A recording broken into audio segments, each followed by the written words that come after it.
రాసి చెప్తాను. Post office నుంచి ఇంకా ఏం సేవలు అందిస్తున్నాను?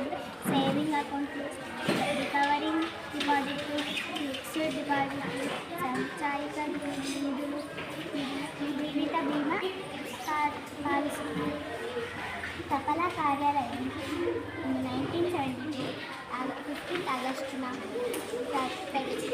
ప్రవేశపెట్టబడింది. శుభోదయం అందరికీ. నా పేరు యశ్రిషి. నేను 4వ తరగతి చదువుతున్నాను. నేను చెప్పబోయే లెసన్ సుమతి